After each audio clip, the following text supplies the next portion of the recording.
Hello there and welcome to Dateline Abuja. I'm Kayla Megwa.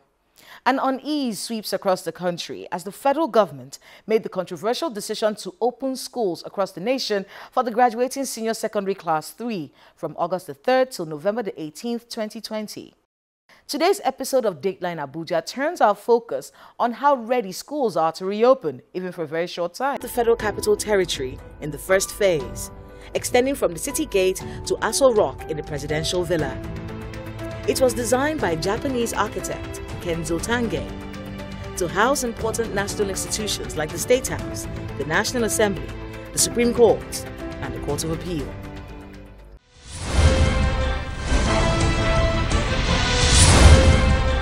Nigeria's educational sector is today walking the very thin line between truncating the educational cycle of Nigerian students and exposing these students to a virus that may cost them their lives or the lives of those around them. The federal government believes opening the schools to certificate classes to write their final exams is a manageable risk if all parties involved play their part. This could act as a test run for the full opening of schools in the near future, which begs the question, is it worth the risk? And how will an already flawed educational system, infrastructure-wise, cater to the very delicate circumstances brought on by the COVID-19 pandemic? Well, let's take a look at just how ready schools in the nation's capital are to receive these students during a pandemic after being shut down for 4 months.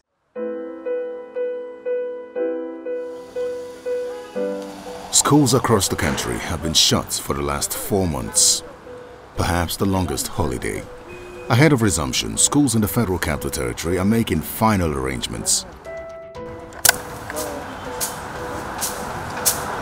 Cutting the grasses, cleaning the classrooms, and fumigating the school premises are some of the arrangements being put in place as the exit classes resume to start revision ahead of national examinations. Right now we are clearing the compound and we are trying to make sure that the classes have been arranged, the chairs have been arranged in the classes at least 20 per students. The school has been fumigated and with the issue of first mask, you can see with me here, and the government have promised they will do that, they will bring it for us. Our preparation is up to 80% of preparation because we had a pre-resumption meeting and equally we arrange our classes according to the presidential task force guideline. Right from the gate we will be standing there doing what is expected of us to do. And every student is expected for the first time to come with his face mask, but later on government they are going to supply, before the end of today, government they are going to supply everything to us.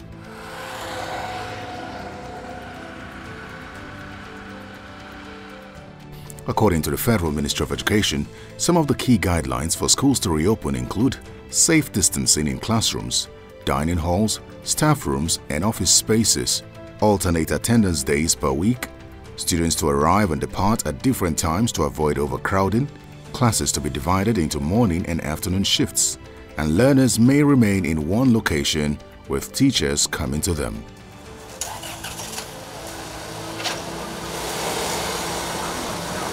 August 4, 2020, students in the nation's capital returned to school under COVID-19 guidelines, including temperature checks, wearing of face masks, hand washing, use of hand sanitizers, and disinfecting before gaining access into the school premises. Teachers and visitors were not exempted. The response to the resumption has been impressive as students express joy to be back in school.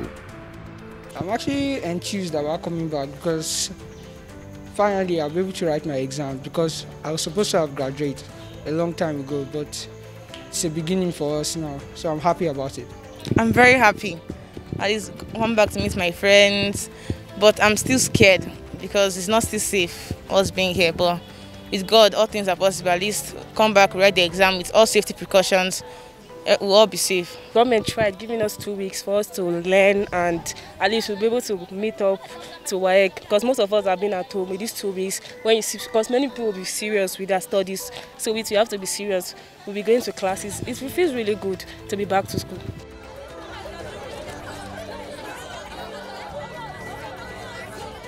For those in boarding schools, their luggages were fumigated and physical distancing maintained while they are checked in.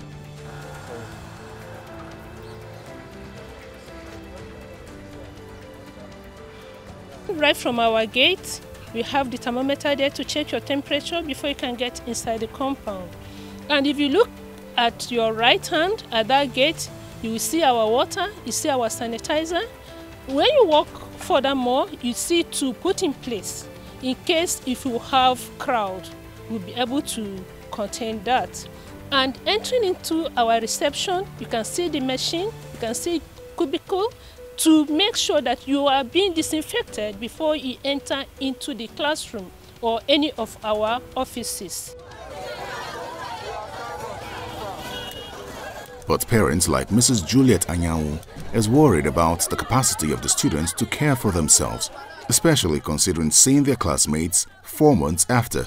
Honestly, I am not comfortable considering this virus that is everywhere now, because if they can maintain that social distancing, I mean, it will be good for them to write the exam and come back. But if there is nothing like that social distancing, it's only Almighty God that will ask to protect them, because it's only them that can protect them. Yes, we don't have any rights. Our own is to care, but it's God that has the final say. Some other parents have their concerns too. I have a little challenge with this hand washing. This one you put your hand to open, and I think there is another one you can put your leg or the cubicle. Since it's a federal school, we expect maybe federal government can put that for those coming ones. I think it will be better, because I don't know how they will manage this in 1 or 2 weeks. I don't know. A school like FGGC Buhari, I am not too sure. But we are relying on the supervisory bodies and God himself to keep these children safe. If they are closely supervised, let's say once in a while, those who are supposed to supervise to enforce these measures come in here and check, I think they will be on their toes to do the right thing. Ahead of the resumption, the federal government had called for caution. I wish to reinstate that the education sector is critical for the development of our children and our nation. Reopening the sector is also a source of concern based on the fact that the school system remains a veritable ground for increasing community transmission if appropriate protocols are not put in place. The Presidential Task Force wishes to implore stakeholders to ensure that the agreed protocols are put in place and measures strictly adhered to. Nevertheless, some of the schools have instructional materials pasted within their premises to remind the students to keep to the COVID-19 protocols. Hand washing points are positioned at strategic locations within the school to encourage the students to regularly wash their hands as well. The students also have a responsibility to themselves to maintain proper hygiene and take the necessary precautions. The safety steps that have been given us since whilst we're at home, we'll still continue to practice here in school, because we really need to take care of our health so that this COVID can stop very fast.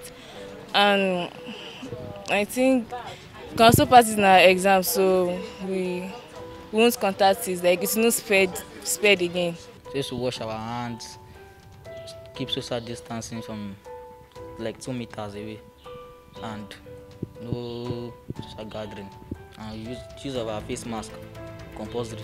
I brought my hand sanitizer with me, but it's up to the school to provide wash hand basins and all that stuff so that we can be able to wash our hands. And the social distancing, the school management will have to ensure that there's enough distance between people. For boarding schools, the school officials have been mandated to ensure that students observe the protocols at all times, even during non-academic activities. We have teachers supervising, monitoring at all times. They have their house officers everywhere. The form teachers are with them all the time. And in the classroom, the arrangement has been done. Where we had fears before now, it was about maybe at night. You know, girls being what they are. When they come to sleep, some of them will say, maybe I'm afraid of being in a room or whatever. But we fall in a room, I think that's very okay. They all know the consequences. The schools have been rearranged to accommodate the guidelines for school resumption. Classrooms are not expected to exceed 20 persons, while those in boarding schools are expected to be housed at 50% of the original capacity in the dormitories and hostels. We have arranged the classes in line with COVID-19 regulations and guidelines. Classes that seats 30 people, currently the arrangement is made to seat only 11 candidates or students. In the hostel room too, we have also arranged the maximum you have in a room is 50%. Some are below that of the usual number that is accommodated in the classroom, in the hostel rooms before. Everybody has properly distanced the classes, properly distanced in fact, you can see how big this school is, and you're just bringing only 100 students. They are already missing in the crowd. There's no crowd here. The facilities are too big for the number, but we're working with the numbers. According to the COVID-19 guidelines, schools are expected to have equipped clinic, manned by health professionals, and some of the schools may have isolation centers in the event of any emergency. Beyond just having a small isolation center, she also has the contact numbers of the medical personnel, because there's a linkage between here and what we do outside. We also have a dedicated bus that will also evacuate a student in emergency to the nearest government-established testing center and isolation center. So once we have that logistic arrangement in place, we pray we don't need to, but we must have it in place so that we can address any emergency that may arise. The universities are also making preparations to reopen after the forced closure due to COVID-19. The National Universities Commission is collating data on the level of preparedness by the various universities through their vice-chancellors to determine if the universities are safe for resumption to both academic and non-academic activities. For us in the university, we have sent out the template to vice-chancellors of all universities, requesting them to suggest to us what kinds of protocols and strategies are they putting in place in their various institutions, taking into account their local peculiarities, that will give some sense of confidence to parents and other stakeholders that students may return to the universities without undue exposure to the COVID-19 pandemic, the infection. So until we harvest the input from the universities, we are unable, sitting in Abuja, to establish the level of preparedness of each and every university. So what is going on right now is we are collating.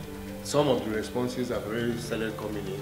We are collating, and at the end of the day, a picture should emerge about the extent to which our universities are prepared to reopen for academic activities without undue compromise of the health, safety and security of our students.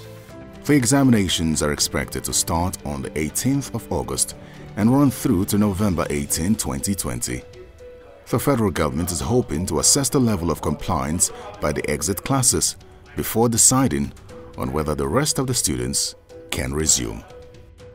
Thanks for staying with us. Self-medication can be very dangerous and may cause death. Treatment for COVID-19 should be under strict medical supervision. Remember, if you feel ill, seek medical advice.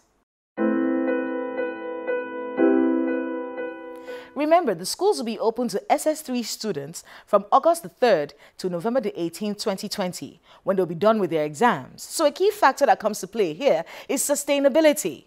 Can this momentum be sustained, seeing as this is a life and death situation? Our guest is Hajia Fatima Abdurrahman, a teacher and the chairperson of the FCT School Reopening Committee. She speaks to us on the FCT administration's assessment of the readiness of schools to receive students, plans to ensure sustainability, and sanctions for failure to comply with set guidelines.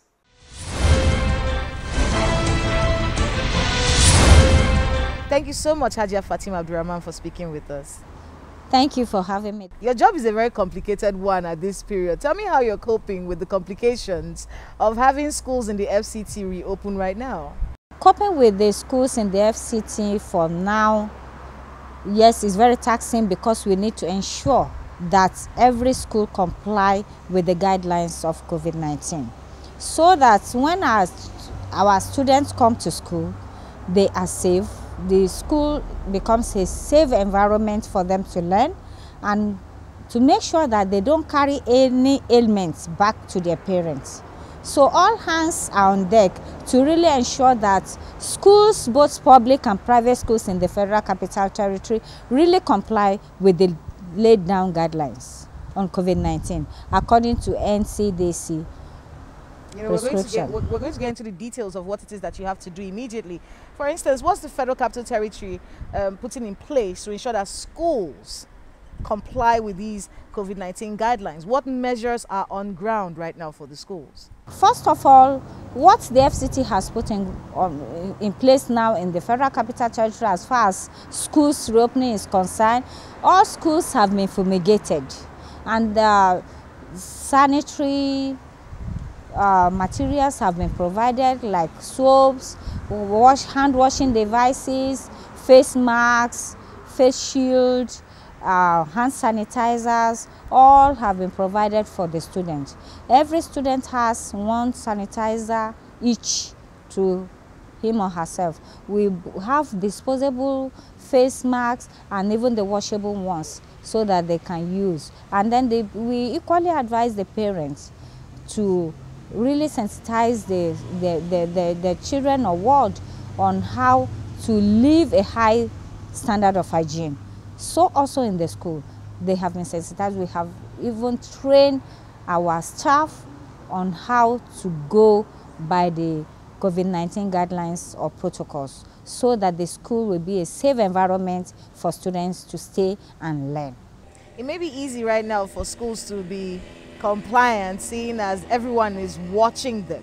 But what plans does your office have for sustainability in the long run? Sustainability, as far as the Federal Capital Territory is concerned, cannot be toyed with. Sustainability must exist in the Federal Capital Territory because the Department of Quality Assurance is really going around to ensure that schools complied with the laid down guidelines. So let's talk about that department. Are they going to be going to schools every day? What's the modus operandi? What are the things that are going to be visible that we can use to say this office is ensuring that schools are compliant in the long run? Yes, they will be going to school from time to time, and I want to let you know that in all the 6 area councils, we have the quality assurance zonal offices. So those quality assurance departments of each area council with the zonal office will go around the schools within the area council. So it's not an issue of saying only the headquarters moves around the Federal Capital Territory. We have in all the 6 area councils, we have in Municipal, we have in Kuje, we have in Buari, we have in Gwagwalada, we have in Kwali, and we have in Abaji. So these offices will make sure they go to schools within their domain, within the area councils. The question that I think is going through my mind right now is the Nigerian factor. We say we start something beautiful, but how do we sustain it? So you're saying that this is going to be happening in all the area councils. Yes. Is there going to be penalties for any area council, for instance, that is not doing the right thing to ensure that there's compliance in the schools? That we still have a corruption problem in this country. People still take bribes. Someone can be bribed to look away. What are you going to do to ensure that this doesn't happen? This is life and death of our children. You have said it, the most important point. It is between life and death. And I don't think anybody or any staff or any school administrator, any student will toy with his or her own life. Life is very important. It is a matter of life and death. So collecting bribe, that cannot be there, because everybody cherishes his own life. We want to live a longer life. We want to live a longer life. So the Quality Assurance Department is saddled with the responsibility of really ensuring that schools in the Federal Capital Territory, both public and private, comply with the education policies of the Federal Capital Territory and Nigeria as a whole. That actually brings me to my next question, which has to do with private schools. We have a lot of private schools in the nation's capital. We're still trying to understand how some schools even exist as schools, schools that don't have playgrounds, schools that are in very tight locations. We're still trying to deal with that. When it comes to monitoring compliance with the regulations during this pandemic, how are we going to ensure, how is your office going to ensure that private schools are doing the right thing? Private schools are not left out in this journey. So these offices in the area councils will also be going to private schools? The offices in the area councils will go to private schools as well as public schools to ensure that schools comply with the laid down rules or guidelines of COVID-19 according to the prescription of NCDC. So they will not be left out. What penalties are you going to give to erring schools? Erring schools will be closed down. Erring schools who does not comply with the laid down rules of COVID-19 will be closed down in the Federal Capital Territory. Straight to the point, they'll be shut down. And we have put in place, even in our boarding schools, because I know parents will panic, oh, my child is going to boarding school, I will not be there to take care, I will not be there to monitor. The parents should feel free. There should be no panic. First of all, we should trust in God and be prayerful, and trust in the government, and trust in the administration of the Federal Capital Territory. Even students in the boarding schools, in the dining hall, they clean the surfaces of the dining table at every meals, before the meals, to disinfect the surfaces. So also in the laboratories and in the classrooms. And continuous washing of hands. What should parents be looking at right now? For the parents who are scared of sending their kids to school, what word do you have for them right now? Yes, the advice I will have for parents is that they should try as much as possible to cancel their child or ward, that as you move to school, there should be no physical contact, no hugging. I know the excitement will be there when they see themselves after a long period of break, they want to hug. Tell them, even in school, we tell them don't hug. Just say hi. Just say hi, hello, and when you want to cough, do like this. If you sneeze, do like this. Don't cough on your palms, don't sneeze on your palms, because you can transmit the infection. Thank you so much for speaking with us, Hajia Fatima Abdurrahman. Very, very, very